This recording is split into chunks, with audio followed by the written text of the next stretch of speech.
Black is hot, man. Next week? Next week I'll be 15. The black is hot, man. Before Lil Wayne gave us hits including Fireman, Hustler, Music, Lollipop, A Milli, and Got Money. Before Weezy took home numerous awards for his achievements in music, including 3 coveted Grammy Awards for the now legendary Carter 3 album. Before the self-proclaimed best rapper alive was showing his funnier side reading Letterman's top 10 list. Here's a good list. Top 10 reasons I'm looking forward to the Grammy Awards. I get to hang with the Jonas Brothers. Have you seen those guys? They're adorable. That's right. Before Lil Wayne's life took a dramatic turn with a prison sentence, as well as health issues and a feud with Birdman. The thing about it that was weird all along was that Lil Wayne never dropped the lawsuit against him. He never dropped it, but they were in talks. But it is war again. Long before there was ever a Lil Xan, a Lil Pump, a Lil Vzi Vert, or even a Lil Dicky, well, there was the greatest Lil of them all. In the late 2000s, there was literally nobody bigger than Lil Wayne. Out of the slew of high-profile rap stars of the decade, including Eminem, Jay-Z, and 50 Cent, well, Weezy F baby helped introduce a new wave of upcoming artists who would dominate the next era. In December of 2009, We Are Young Money dropped, an album comprised of rappers such as Tyga, Nicki Minaj, and the Six God himself, Drizzy Drake. While the album saw lukewarm critical reception and only sold 500,000 copies, the masses got a taste of the artist that would soon be taking over their radios. Also a taste of Lil Wayne, who would likely be taking over their local supply of sizzurp. With his 2010 effort Rebirth being a critical and financial flop, it seemed like the victory of Dwayne Michael Carter was unraveling. Only a month after the album's release, the New Orleans rapper was sentenced to a year in the home of New York's Boldest, Riker's Island Prison. Incarcerated on charges of marijuana possession as well as possession of an unregistered firearm. Serving 242 days, he was released on good behavior. During his incarceration, well, he released I Am Not a Human Being, and that album solidified him as the second artist since Tupac to have a record hit #1 on the Billboard charts while they were still in jail. And at the time of this recording, well, the world is patiently waiting for the release of the Carter 5. What's going on, guys? It's your boy Michael Carter, documenting the life and career of Lil Wayne prior to fame, here for you on Before They're Famous. Now, of course, this video is an update, because the last time we did this, it was in 2015. And God, the channel was in dire straits back then. My name is Michael McCrudden, and welcome to Before They Were Famous, documenting the life of Lil Wayne prior to fame, here for you on Before They Were Famous. Now, we're still hitting you guys with the best bios here on the internet each and every day. Be sure to let us know who you want us to document next. The best way to get in your requests to me is via Instagram or Twitter, and this video was brought to you by our good friends over at Candy Pens. All right, now let's get into Weezy F Baby. That's right, Weezy F Baby, I can say that? I can say that. They said I could.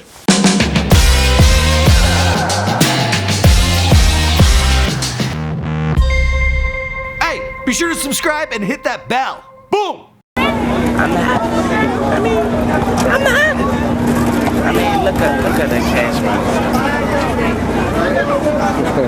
Lil Wayne was born Dwayne Michael Carter on September 27, 1982. Now, when it comes to his place of birth, we don't really need to tell you where he's from. Like Slim Shady has done for Detroit and Jay-Z with Brooklyn, well, Weezy's shouted out New Orleans in practically every album he's dropped. Growing up in the Holly Grove neighborhood deep in the heart of NO's 17th Ward, Wayne was raised primarily by his mother, while his parents divorced when he was just 2 years of age. He described his father as being highly abusive. He stated, "He forced me and my mom to live with his mom until I was like 5, but he didn't live there. He would just come drop by every other day to beat my mom and then leave and live with his wife." In an interview with Katie Couric, he revealed that he dropped the D in his name, Dwayne, well, because he said, "I'm a junior and my father is livid. He's never been in my life, so I don't want to be Dwayne. I'd rather be Wayne."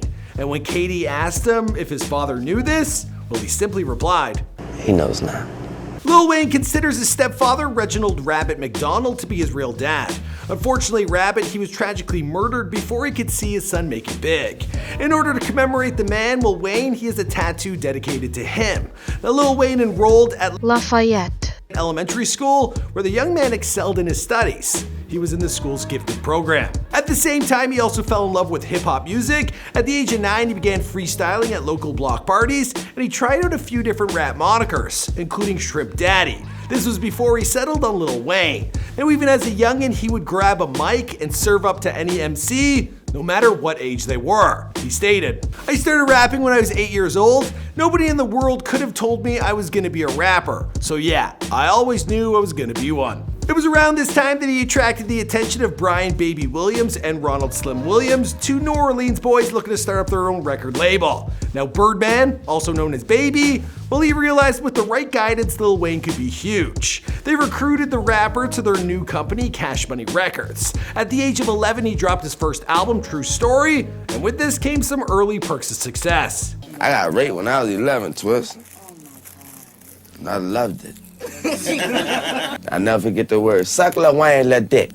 But it wasn't all good news. At 12, Weezy had a brush with death that has recently resurfaced with some new information.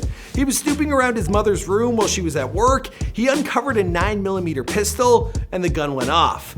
And the bullet, well, it went through his chest. Lil Wayne, he miraculously survived after being rushed to the hospital, and while the initial account Wayne gave described that the gunshot was an accident, he has revealed since that in fact, well, it wasn't an accident.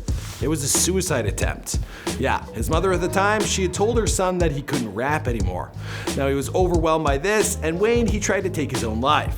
Now in the new album, The Carter 5, the rapper is said to be going into more detail about this incident. Dropping out of school at the age of 14, Wayne continued his work with Cash Money as part of the suspiciously named group, Hot Boys. This was a New Orleans-based group of rappers comprised of several others, well, from the surrounding area. After releasing 2 albums, Get It How You Live and Guerrilla Warfare, by 1999, the Hot Boys, they became a hip-hop sensation, with many referring to them as the rap world's answer to the influx of pop bands occurring in the 90s.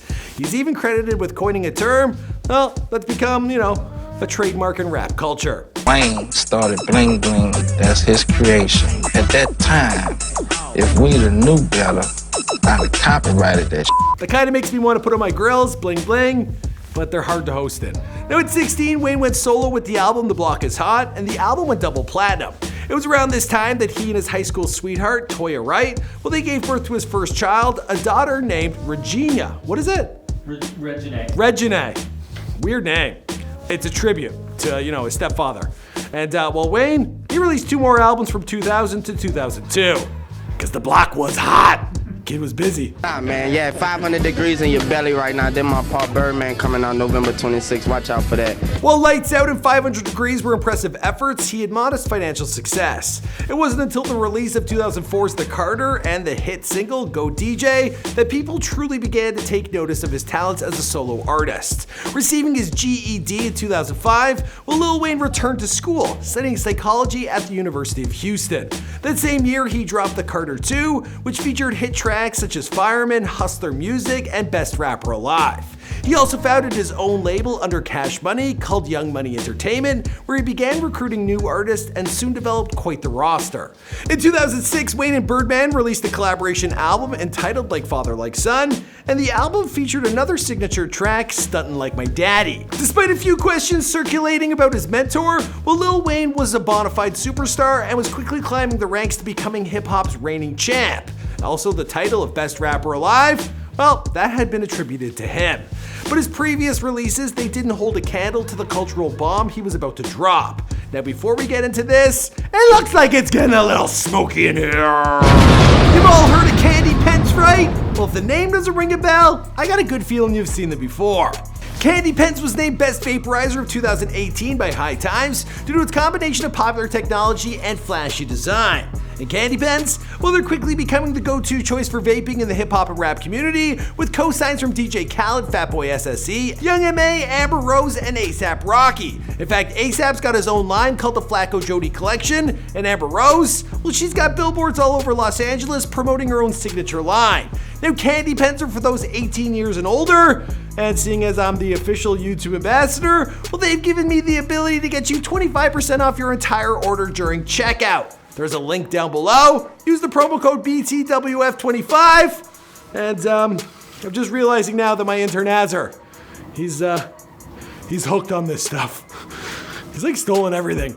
In the spring of 2008, Lil Wayne unveiled the Carter 3 featuring the singles Lollipop, Got Money, Mr. Carter, Miss Officer, and a song you probably heard at the club once or twice. I'm talking about A Milli. The Carter 3 sold over 2.8 million copies in 2008. In 2009, he picked up 3 Grammy Awards for the album, including Best Rap Album, Best Rap Song for Lollipop, and Best Rap Solo Performance for A Milli. He also shared an award that night for his collab with T.I., Kanye, and Jay-Z for Swagga Like Us. His success with the record led to a sold-out tour featuring Young Jeezy, Soulja Boy, and Drake called Young Money Presents, the America's Most Wanted Tour. Probably should have added a little Canadian Degrassi, but they didn't. Whatever, let's move on. In 2009, along with his new roster of talent, including Drake, Nicki Minaj, and Tyga, he released We Are Young Money. The compilation featured tracks such as Bedrock and Every Girl. In March of 2010, after the release of Rebirth, Lil Wayne was sentenced to a year at Rikers for past charges of marijuana and illegal firearm possession. Several label mates, including Drake, Nicki, and Birdman, well, they spoke out on his defense. Or in his defense. It was ridiculous. Come on! Smoking weed and carrying a pistol, he's a rapper! He has to go to jail. He shouldn't have to go to jail. And he's like such a strong person. Well, Incarcerated, Lil Wayne's 8th studio album, I Am Not a Human Being, was released. In the fall of that year, Wayne left Rikers on early release, and he immediately began working on new music, with the 4th installment of the Carter series coming out in the summer of 2011. It saw 300,000 song downloads in the span of a week, but compared to its predecessor, the Carter 3, well, it was seen as a lesser effort. Y'all know I do a lot of features and stuff. I've done a lot of features and stuff. So I'm gonna get into one of my favorites I've done. As of 2012, Lil Wayne was solidified as arguably the most prolific rapper around, and he has counted 597 guest appearances on other artists' records. And that's between the years of 1997 and 2012. Solo album number 10 dropped in the spring of 2013, I'm Not a Human Being. It was acclaimed by critics and debuted at number 2 on the Billboard 200. If you're looking for advice, young fathers, then you're looking for the wrong damn thing. It'll be a man like me, come take care of your child and your woman. How about that? Lil Wayne now has 4 children with 4 different women. He is without a question a caring father and a family man. While he's not been open about his consumption of sizzurp, he has had experienced some issues, well, in recent years. In 2012, he suffered 2 seizures in the span of 48 hours, causing his plane to make an emergency landing on both occasions. In 2013, he suffered another on the set of a music video where he stated, "The thing is, man, the bad news is I'm an epileptic, so I'm prone to seizures. This isn't my first, second, third, fourth, fifth, sixth, seventh seizure. I've had a bunch of seizures. You'll just never hear about it." In 2015, Weezy's 11th studio album, entitled Free Weezy Album, it was released via Tidal.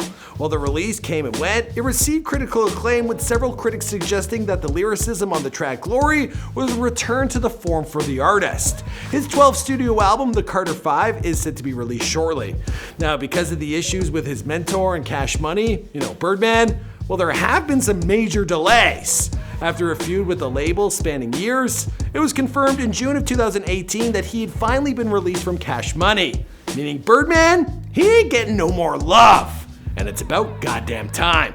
As for the rest of the story, well, I guess we'll have to wait and see. Of course, this is before they're famous. My name is Michael Carter, and we make all sorts of celebrity bios here for you on this channel. I hope you guys enjoyed this one. Thanks again to Candy Pens. Be sure to check out the link down below. Get 25% off. And, Azar, you better be watching this video. You better be using it yourself. That's fine.